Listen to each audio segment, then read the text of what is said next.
Today we'll continue our chapter number 16, that is mensuration. Today we will do the questions related to the concept of area.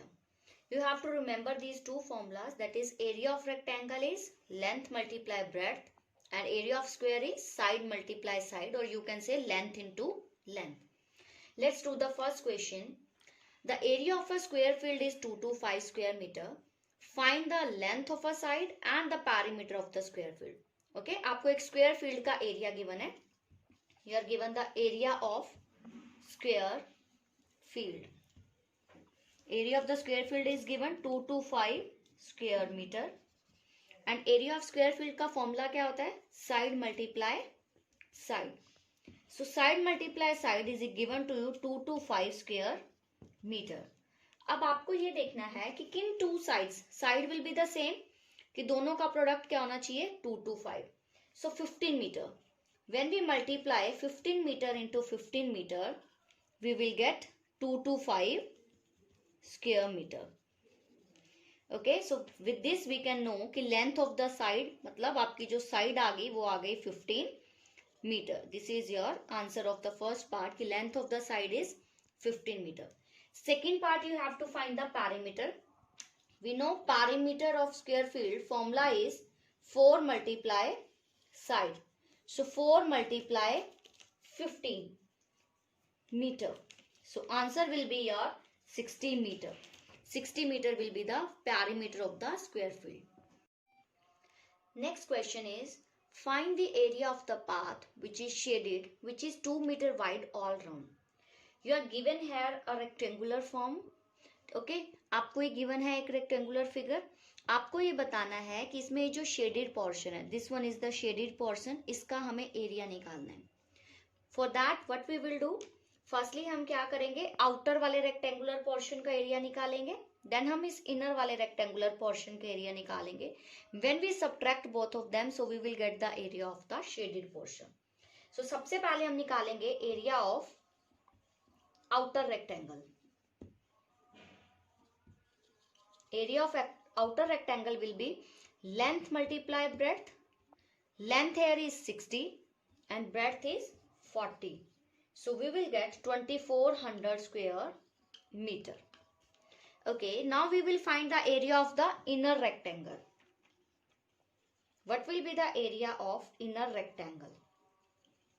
For that rectangle अब हमारी length and breadth की dimensions अलग होंगी, क्योंकि अब हमें ये वाली length breadth चाहिए and this one is the length. So what we will do, ये वाली पूरी length जो थी it is 40 meter, but we know ये इतनी वाली length this is 2 meter and this is also 2 meter. तो हम क्या करेंगे? 40 में से 4 meter subtract करेंगे, this 2 and this 2. So what we will get the breadth of the inner rectangle? This will be 36 meter. Similarly ये पूरी वाली outer वाली length it is 60 meter. So when we subtract 2 from this side and 2 from that side, so 4, it will be 56 meter. So area of inner rectangle will be 56 multiply 36 square meter. We will do length multiply breadth. It will be 56 into 36. So answer will be 2016 square meter. Now we get the area of path, means the shaded path. Area of outer rectangle 2400 minus area of inner rectangle 2016. When we subtract both of them, so we will get 384 square meter area of the shaded portion.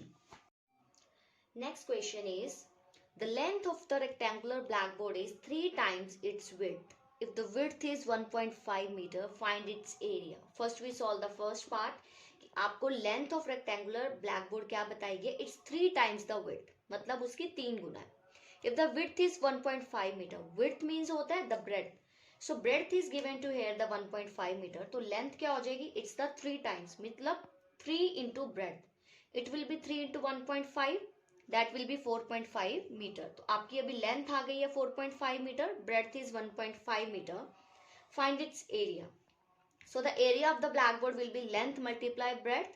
The area will be 6.75 square meter. Okay. Next, read the question. Also find the cost of painting the blackboard at the rate of rupees 5.50 per square meter.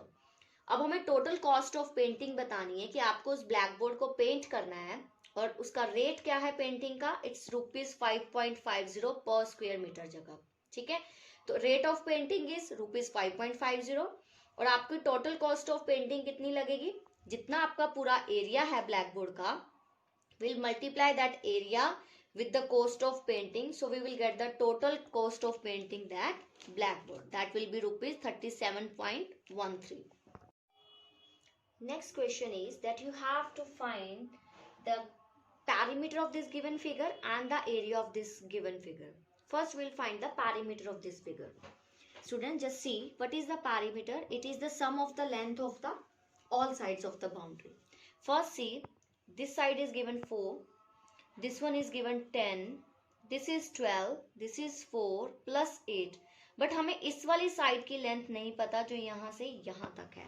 So how we find that one, we know कि from this point to this point ये पूरी कितनी है 10, अगर ये भी 10 है तो ये भी कितनी है 10 है. And we know this is 4, मतलब अगर ये 4 है तो ये वाली भी इतनी क्या हो जाएगी, this dotted line will be 4. So what is the length of this one, 10 minus 4 that is 6. इस कंप्लीट साइड की लेंथ 10 है, उसमें से ये जो डॉटेड है this is 4. So what will be the remaining, it will be the 6 centimetre. So what's the parameter, 4 plus 10 plus 12 plus 4 plus 8 plus 6.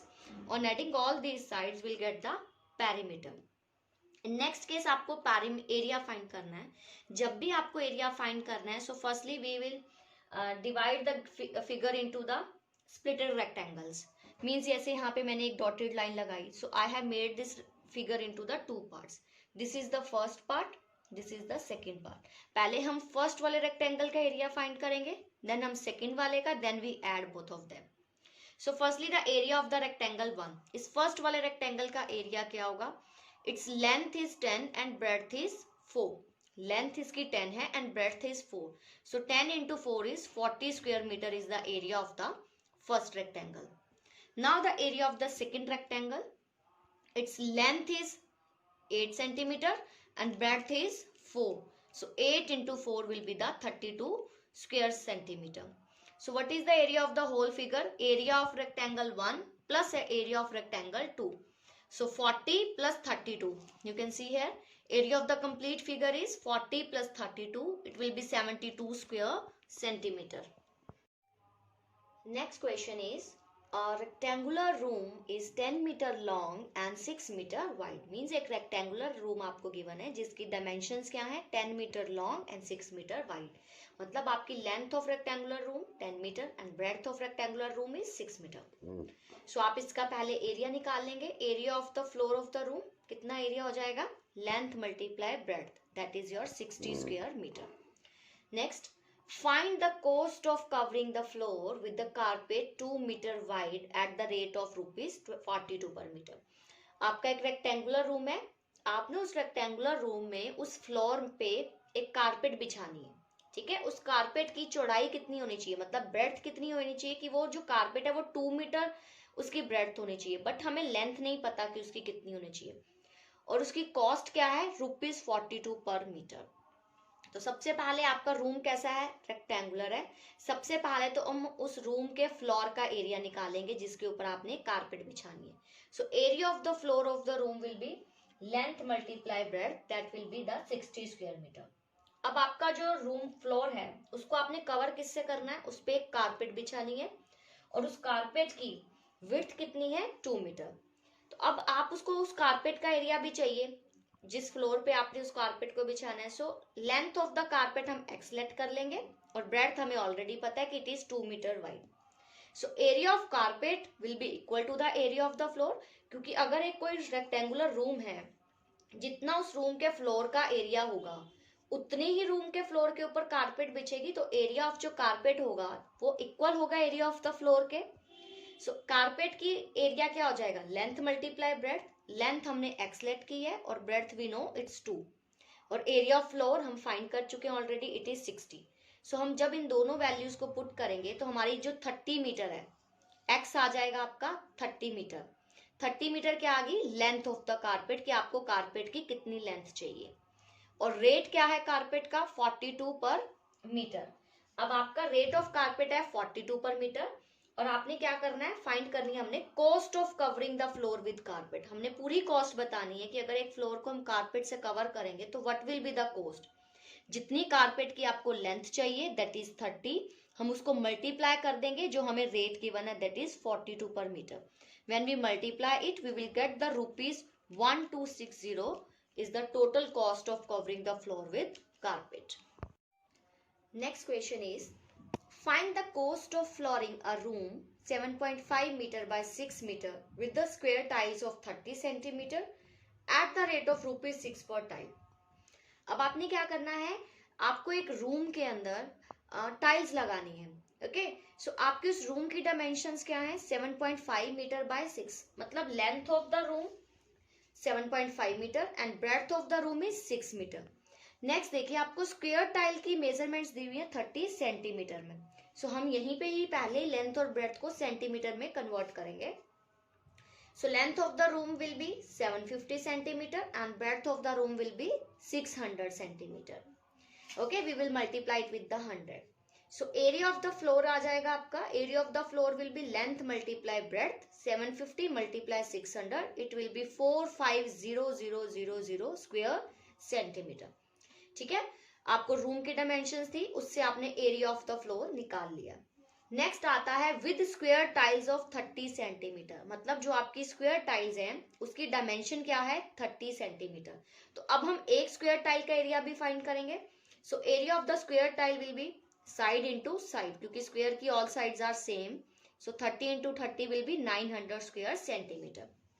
अब आपके पास एक पूरे रूम का एरिया है प्लस उसमें लगने वाली एक टाइल का भी एरिया है, कि एक टाइल कितना एरिया लेगी, दैट इज 900, और पूरे रूम का एरिया है फ्लोर का, इट इज दिस वन। तो अब हमें बताना है कि कितनी टाइल्स की जरूरत पड़ेगी, नंबर ऑफ टाइल्स नीडेड, मतलब इस रूम के अंदर लगाने के लिए हमें कितनी नंबर ऑफ टाइल्स चाहिए। That is your area of the floor. पूरे फ्लोर का जो एरिया है उसको हम डिवाइड करेंगे area of the 1 square tile, जितना एक टाइल एरिया कवर करेगी। जब हम पूरे रूम के एरिया से एक टाइल के एरिया को डिवाइड करेंगे so we will get the number of tiles. So number of tiles आ जाएंगी आपकी 500, मतलब इस रूम के अंदर लगाने में हमें 500 टाइल्स लगाई जाएंगी इस रूम के अंदर। कॉस्ट ऑफ 1 टाइल आपको दी गई है, एक टाइल की रेट क्या है, ₹6, मतलब 1 टाइल की कॉस्ट है ₹6, और आपको उस रूम में कितनी टाइल्स लगानी है, 500 टाइल्स लगानी है।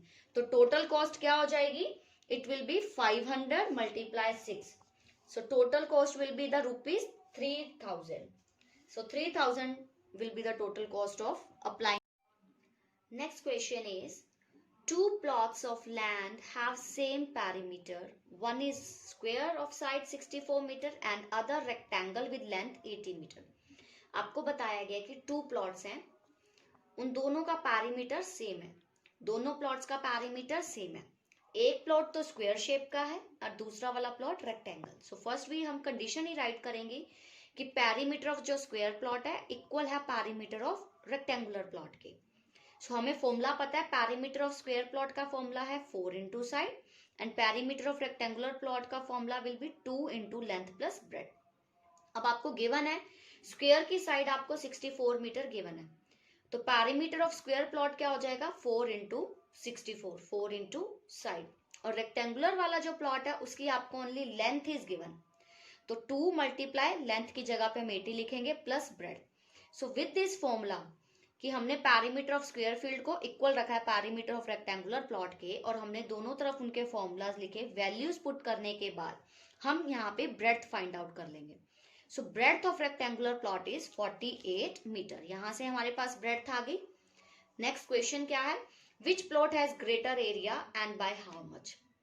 आपको अब दोनों प्लॉट्स का एरिया फाइंड आउट करना है, हम फाइंड कर लेंगे because we have all the values. So area of square plot formula क्या है, side into side. So side क्या थी स्क्वायर प्लॉट की 64, so 64 into 64 is the area of the square plot, this is the area of square plot. Next we have to find the area of the rectangular plot. Rectangular plot की formula क्या होता है, length multiply breadth. So length हमें already given थी 80 and breadth हमने अभी find की है, that is 48. So length into breadth is 3840 square metre. So who has the greater area? Square plot has a greater area. By how much? कितना ज्यादा है? So difference in area is, आप जो square plot का area है उसमें से rectangular plot के एरिया को सब्ट्रैक्ट करोगे, it is 256 square metre. So जो स्क्वायर प्लॉट है वो 256 स्क्वायर मीटर एरिया में ज्यादा है रेक्टेंगुलर प्लॉट से. Next question is, a rectangular field is 60 meter wide while its perimeter is 320 meter. Means आपको एक रेक्टेंगुलर फील्ड गिवन है जिसकी विड्थ मतलब आपको ब्रेड्थ गिवन है 60 मीटर और उसका पेरीमीटर गिवन है 320 मीटर. देखिए स्टूडेंट्स, पेरीमीटर गिवन है, विड्थ गिवन है, तो डेफिनेटली हम यहाँ से लेंथ ऑफ रेक्टेंगुलर फील्ड निकाल सकते हैं. Next, if laying of grass cost rupees 7.50 per square metre. Means आपको उस रेक्टेंगुलर फील्ड में ग्रास लगानी है, उसकी कॉस्ट है रुपीज 7.50. नेक्स्ट कंडीशन क्या गिवन है कि how much would it cost, कितनी कॉस्ट होगी for grass to be laid on the field, कि उस फील्ड में आपने ग्रास लगानी है, leaving a bare path 8 metre wide all round the field. मतलब आपने उसके चारों तरफ 8 मीटर वाइड पाथ को छोड़ना है और उसके सेंटर में आपने ग्रास लगानी है. फर्स्टली अभी मैंने आपको बताया था, आपको पेरीमीटर गिवन है और विड्थ गिवन है, तो डेफिनेटली सबसे पहले हम यहाँ से क्या निकालेंगे, लेंथ ऑफ रेक्टेंगुलर फील्ड निकालेंगे. So perimeter of rectangular field का फॉर्मूला है 2 मल्टीप्लाई लेंथ प्लस ब्रेड्थ. आपको 320 पेरीमीटर गिवन है, 60 मीटर ब्रेड्थ गिवन है. सो डेफिनेटली सबसे पहले हम इसको सॉल्व करके क्या फाइंड कर लेंगे, लेंथ. तो length of rectangular field is 100 metre. अब ये आपका एक रेक्टेंगुलर फील्ड है जिसकी डायमेंशंस आपके पास क्या है, 100 मीटर लेंथ है जो भी हमने निकाली और ब्रेड्थ ऑलरेडी गिवन है 60 मीटर. नेक्स्ट आपको क्या बोला कि after leaving a bare path 8 metre wide, मतलब ये जो रेक्टेंगुलर फील्ड था इसके चारों तरफ आपने 8 मीटर का एक स्पेस छोड़ना है और इन सेंटर मतलब इस जगह में आपने क्या करना है, ग्रास लगानी है जिसको मैंने शेड किया है और चारों तरफ 8 मीटर वाइड का एक पाथ आपने छोड़ना है जहां पर ग्रास नहीं लगानी. सो हमारी जिस जगह पे आपने ग्रास लगानी है उसकी नई डायमेंशंस क्या हो जाएंगी, लेंथ और breadth. So length of the remaining field will be, आपकी लेंथ ये पूरी कितनी है, 100 मीटर है और हमें अब लेंथ चाहिए इतनी, सिर्फ इस शेडेड वाले पोर्शन की. सो डेफिनेटली 8 मीटर इधर तरफ से कम हो गई, 8 यहाँ से, यानी 16. So 100 minus 16 will be the 84 metre. तो ये जो न्यू वाला आपका जो ग्रास फील्ड है उसकी लेंथ हो गई 84 मीटर. सिमिलरली ब्रेड्थ कितनी है आपकी, 60 है. अब ब्रेड्थ होगी सिर्फ इतना एरिया यहाँ से लेके यहाँ तक वाला और ये पूरे की लेंथ है, ब्रेड्थ है आपकी 60. सो आप 8 इधर से माइनस करोगे एंड 8 इधर से, तो 8 plus 8 16. So 60 minus 16 will be 44 metre. तो आपका जिस एरिया में आपने ग्रास लगानी है उस फील्ड की लेंथ हो गई 84 मीटर एंड ब्रेड्थ हो गई 44 मीटर. और इस फील्ड का एरिया कितना हो गया, area will be 84 into 44, it is 3696 square metre. अब आपकी cost of laying the grass क्या है, 7.5 और नया एरिया क्या आया है आपका 3696. So we multiply this area with the cost of laying the grass. तो हमारी टोटल कॉस्ट कितनी आ जाएगी for laying the grass, it is rupees 27720.